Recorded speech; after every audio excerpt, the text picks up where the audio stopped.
আসসালামু আলাইকুম। Hello everyone, কেমন আছেন সবাই? আশা করি সবাই ভালো আছেন। আলহামদুলিল্লাহ, আমিও ভালো আছি। আমার পছন্দের এই থানকুনি পাতার ভর্তা, কে কে চিনেন এই থানকুনি পাতা?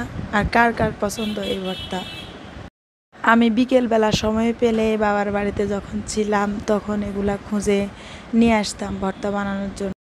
আসলে তখনকার সময়টা ছিল অন্যরকম সুন্দর। সেই সময়টার কথা বলে শেষ করা যাবে না। আমার যখন সেই সময়টার কথা মনে পড়ে তখন আমার মনটা ভীষণ খারাপ হয়ে যায়। কিছু মানুষ আমার সেই সুন্দর সময়টা আমার থেকে কেড়ে নিয়েছে। না কেড়ে নিলে হয়তো এখনও আমার সেই সুন্দর সময়টা থাকতে পারতো। তো আমার পছন্দের ভর্তা হচ্ছে থানকুনি পাতার ভর্তা। আপনাদের কার কিসের ভর্তা পছন্দ বলবেন।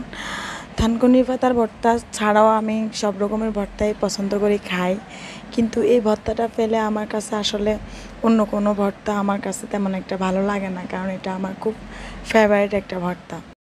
কপাল গুণে হয়তো এমন একটা জামাই পাইছি যার কারণে আমি যেটাই পছন্দ করি সেটাই সে আমার জন্য খুঁজে খুঁজে নিয়ে আসে। সামনে পেলেই সে নিয়ে আসবে আমার জন্য। আমার গলার কথা নাইবা বলি, অনেক দিন ধরে আমার এই সমস্যাটা যাচ্ছেই না, গলাটা একেবারেই ভেঙে গেছে।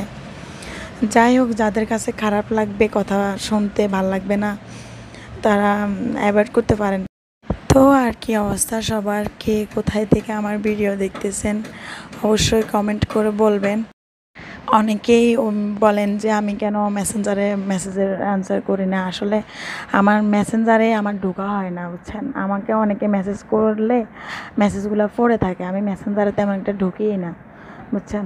তো যারা কমেন্ট করে আমি কমেন্টগুলো পড়ি এবং কমেন্টগুলোর আমি অ্যান্সার দেওয়ার চেষ্টা করি। ভর্তাগুলো অনেক মজা হয়েছিল। দেখতে কেমন লাগতেছে আপনাদের কাছে আমি জানি না, কিন্তু আমাদের কাছে খেতে অনেক মজা লেগেছে। অনেক কথা বললাম, ভর্তাগুলা দেখতে কেমন হয়েছে বলবেন কমেন্ট করে। সবাই ভালো থাকেন, সুস্থ থাকেন। আল্লাহ হাফেজ।